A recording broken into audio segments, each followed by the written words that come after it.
Bulletin में आज बात करेंगे पीएम आज पंचायती राज दिवस पर स्वामित्व योजना की शुरुआत करेंगे, बताएंगे आपको इस योजना के बारे में। इसके साथ ही बात होगी मरुधरा में नई गाइडलाइन की। कोरोना के बढ़ते मामलों को देखते हुए प्रदेश में दुकानों और शादी के लिए नए नियम बनाए गए हैं। वहीं बात कोरोना में एक महिला पुलिसकर्मी को शादी के लिए छुट्टी नहीं मिली तो थाने में ही मंगल गीत की रस्म अदायगी हुई। दिखाएंगे आपको ये तस्वीरें भी।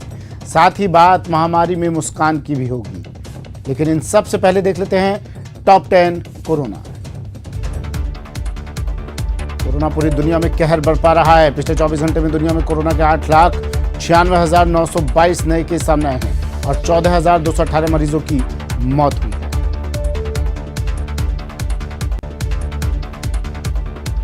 देश में भी कोरोना के केस में बढ़ोतरी हो रही है। पिछले 24 घंटे में 3,32,000 नए केस सामने आए हैं।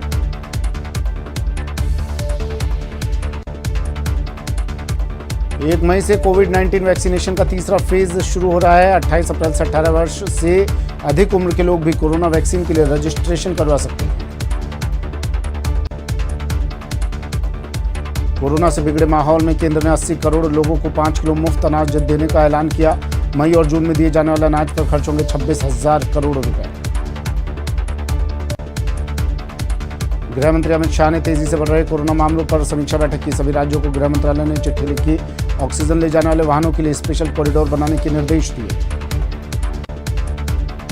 विशाखापट्टनम स्टील प्लांट से ऑक्सीजन लेकर महाराष्ट्र पहुंची देश की पहली ऑक्सीजन एक्सप्रेस। साथ में 3 टैंकर नागपुर स्टेशन पर उतारे गए। बाकी ऑक्सीजन से भरे 4 टैंकर नासिक में उतारे जाएंगे। उत्तर प्रदेश में ऑक्सीजन की कमी की समस्या सामने आई है। इस बीच उत्तर प्रदेश के लखनऊ में ऑक्सीजन पहुंच गई है। आज सुबह करीब 6:30 बजे दूसरी oxygen express train 30,000 litre liquid medical oxygen लेकर लखनऊ पहुंची।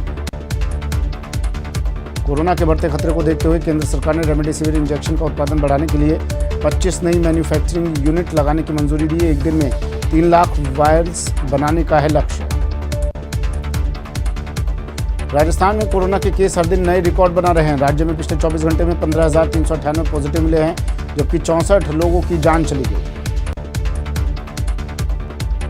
राजस्थान में कोरोना के बढ़ते केस को देखते हुए नई गाइडलाइन जारी की है। 26 अप्रैल से दूसरे जिले में आवागमन बंद होंगे और केवल बसें ही चलेंगी। दुकानें सुबह 5 घंटे ही खुलेंगी। शादी समारोह 3 घंटे का होगा।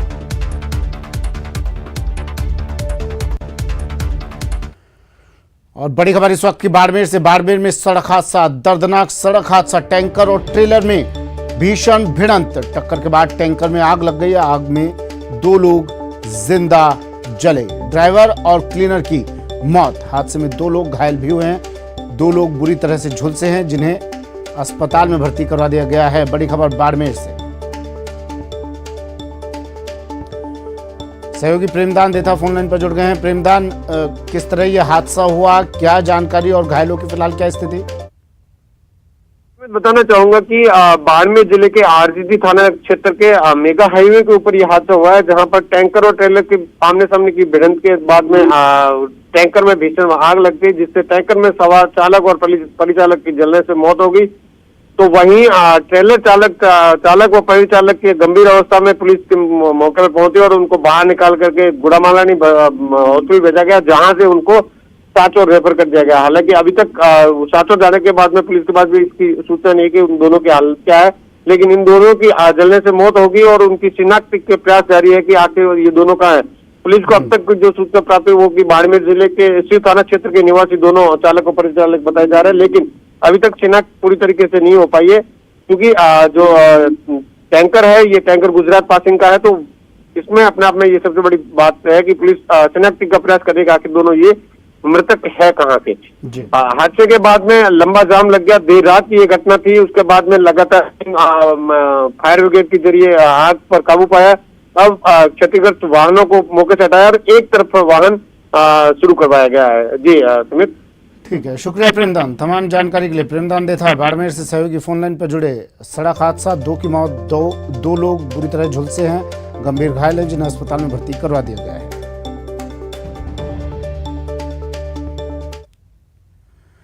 खबर दौसा से। दौसा में भी एक सड़क हादसे की तस्वीर सामने आई। बेकाबू होकर यहां एक ट्रक पलट गया। इस ट्रक में केले भरे हुए थे। लालसोट बाईपास पुलिया पर यह हादसा हुआ। महाराष्ट्र के सावदा से उत्तर प्रदेश के फिरोजपुर ये केले से भरा हुआ ट्रक जा रहा था। दौसा के लालसोट बाईपास पुलिया पर अचानक ड्राइवर का नियंत्रण इस ट्रक पर से होता है और ये ट्रक पलट जाता है। बताया जा रहा है कि लालसोट से दौसा की तरफ आ रहा ये ट्रक काफ़ी तेज़ गति से आ रहा था और इसी दौरान पुलिया पर संतुलन बिगड़ा और ट्रक पलट गया। गनीमत रही कि हादसे में चालक और परिचालक दोनों सुरक्षित हैं। यहाँ पे बैलेंस बिगड़ गया था यहाँ ब्रेकर से, तो गाड़ी की फड़ी लगी होगी किसी की नहीं। रात में ओवर स्पीड की वजह से गाड़ी पलट गई है और क्रेन मंगा रहे हैं। क्रेन मंगा के गाड़ी सीधी करा के निकलवाएंगे। कहाँ से कहाँ जा रही थी? क्या भरा जा है? रही थी, फिरोजपुर जा रही थी। क्या भरा है इसमें? इसमें केला भरा हुआ है कच्चा। पोखरण के नाचना कस्बे में उपायुक्त उपनिवेशन कार्यालय में आग लगने से नहरी क्षेत्र के हजारों बीघा जमीन घोटाले की पत्रावलियां और रिकॉर्ड जलकर राख हो गया। अधिकारियों की जानकारी के अनुसार देर रात व्यक्ति द्वारा उपायुक्त कार्यालय के रिकॉर्ड रूम में रखे रिकॉर्ड को जलाने के लिए आग लगा दी गई। किसी अनजान व्यक्ति ने ये आग लगाई, ये कहा जा रहा है। सुबह तक रिकॉर्ड जलकर राख हो गया। कर्मचारियों ने आग बुझाने की कोशिश की, तब तक रिकॉर्ड जलकर राख हो चुका था।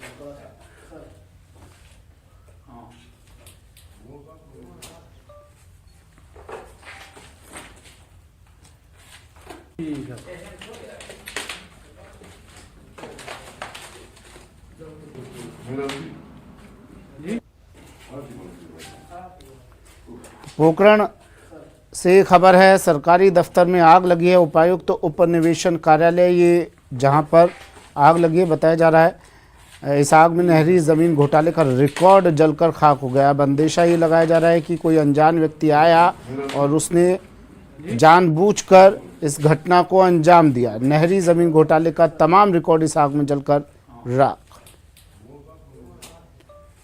पोखरण से सांवलदान रत्नू फोन लाइन पर जुड़ गए हैं। सांवलदान, क्या कुछ जांच में अब तक सामने आ पाया है?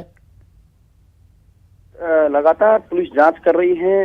ये देर रात की घटना है। उपायुक्त उपनिवेशक कार्यालय में अज्ञात व्यक्ति द्वारा रिकॉर्ड रूम को जला दिया गया है और इसमें हजारों बीघा जमीन आवंटन का मामला है और 2018 में बड़ा जमीन घोटाला हुआ था। उसको लेकर एसीबी ने मामला दर्ज करके वर्तमान भी एसीबी उस प्रकरण की जांच कर रही है। पुलिस विभिन्न पहलुओं पर जांच शुरू कर दी है। बताया जा रहा है कोई अनजान व्यक्ति, अंदेशा जताया जा रहा है, शक जताया जा रहा है कोई अनजान व्यक्ति आया और उसने इस घटना को अंजाम देकर निकल गया। नायब तहसीलदार व तमाम कर्मचारियों का पहला अंदेशा प्रथम दृष्टि से ये लोग ही कह रहे हैं अज्ञात व्यक्ति द्वारा इस घटना को अंजाम दिया गया है और इस मामले की पुलिस विभिन्न पहलुओं पर जांच कर रही है। ठीक है, शुक्रिया सांवलदान तमाम जानकारी के लिए।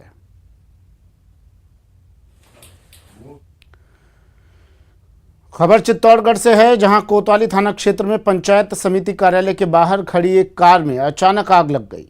देखते ही देखते पूरी कार जलकर राख हो गई। घटना की सूचना मिलने पर मौके पर पहुंची फायर ब्रिगेड की टीम ने कड़ी मशक्कत के बाद आग पर काबू पाया। बताया जा रहा है कि गाड़ी स्टार्ट करने के दौरान यह हादसा हुआ। फिलहाल पुलिस मामले की जांच में जुटी हुई है।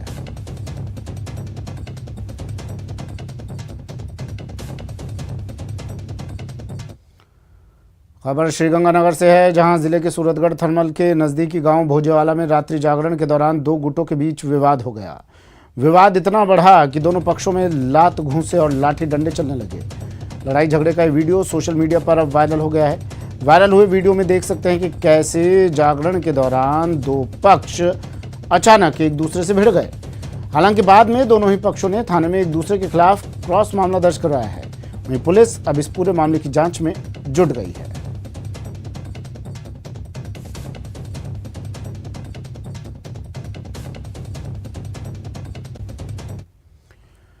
जोधपुर सेंट्रल जेल से जुड़ी एक खबर है। जेल में कैदियों के साथ मारपीट, जेल प्रशासन पर मारपीट का आरोप लगा है। चोटिल कैदियों का वीडियो फोटो वायरल हो रहे हैं। अब रातानाड़ा थाने में शिकायत दर्ज करवाई है। तस्वीरें देखिए, ये वीडियो वायरल हुआ है चोटिल कैदियों का, कैदियों के साथ मारपीट सेंट्रल जेल में, और ये आरोप लगा है जेल कर्मियों पर। लेकिन देखिए, जेल कर्मियों पर तो आरोप लगा, और ये जब जेल कर्मियों पर आरोप लगा है तो लाजमी सी बात है जेल कर्मियों ने तो ये तस्वीरें वायरल की नहीं होंगी, ये तस्वीरें वायरल इन कैदियों ने ही की होंगी। लेकिन कैसे, क्या इनके पास मोबाइल हैं वहाँ पर? ये तस्वीरें वायरल किस जरिए से इन्होंने की?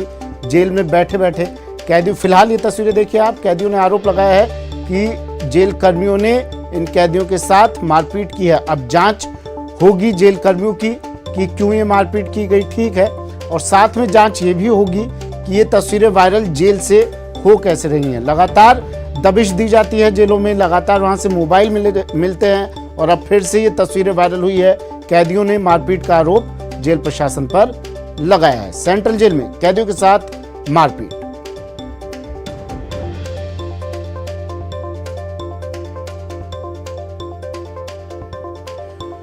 जोधपुर सेंट्रल जेल से जुड़ी ये खबर है, कैदियों के साथ मारपीट की तस्वीर। जेल प्रशासन की तरफ से उप कारापाल और एक कांस्टेबल की तरफ से रिपोर्ट दर्ज कराई गई है कि कल दोपहर के समय जब ये तलाशी अभियान में थे तो एक जेल में निरुद्ध 4 नंबर बैरिक के जो कैदी है उनके द्वारा हंगामा किया गया और उनको नियंत्रित करने के प्रयास में उनके द्वारा जेल प्रशासन के उसके कारापाल और कांस्टेबल के साथ में धक्का-धूम और मारपीट की गई, जिसको जेलर को बुला करके और उनको शांत किया गया, जिसके संबंध में राजकार्य में बाध्यता और मारपीट की एप्लीकेशन दी है। हमने मुकदमा दर्ज किया और अनुसंधान कर रहे हैं। इसके अलावा उसके पश्चात जेल के सीनियर अधिकारियों के द्वारा सघन तलाशी अभियान चलाया गया, जिसमें जेल के अंदर से निजी सामग्री, एक मोबाइल और कुछ अल्प मात्रा में अफीम का भी उनको बरामदगी हुई, जिनका अलग से एक मुकदमा दर्ज कराया गया। और जालौर से बड़ी खबर है, 1 किलो 60 ग्राम अफीम बरामद की है। एक तस्कर को भी गिरफ्तार किया है। इस तस्कर के पास से 1 किलो 60 ग्राम अफीम नशे की खेप बरामद की गई। आरोपी के कब्जे से एक लग्जरी कार भी बरामद की है। बड़ी खबर, जालौर से एक तस्कर को गिरफ्तार किया है नशे की खेप के साथ। 1 किलो 60 ग्राम अफीम इसके पास से बरामद।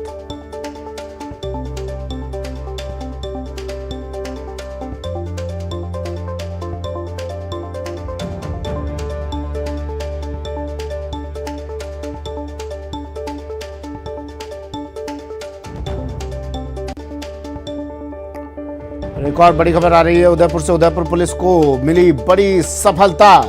रेमडेसिविर इंजेक्शन की कालाबाजारी का खुलासा किया उदयपुर पुलिस ने। कालाबाजारी में बड़े गिरोह का पुलिस ने किया खुलासा। 92 इंजेक्शन चुराने वाले 2 नर्सिंग कर्मियों को गिरफ्तार किया है। पुलिस ने 2 दलालों को भी गिरफ्तार किया है। पैसिफिक कॉलेज से 92 इंजेक्शन इन्होंने चुराए थे। 2 नर्सिंग कर्मी और 2 दलाल गिरफ्तार। बड़ी खबर उदयपुर से।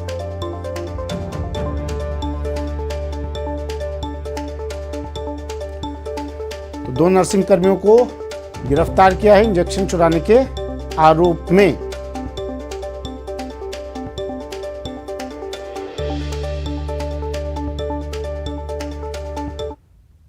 कोरोना के मामले तेजी से फैल रहे हैं, ऐसे में सावधानी बरतें, सुरक्षित रहें।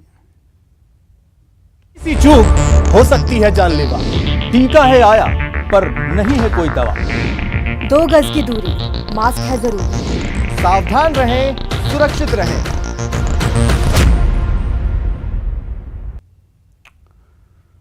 चलिए वक्त एक ब्रेक का है। ब्रेक के बाद बताएंगे कितना सख्त हुआ जन अनुशासन पखवाड़ा।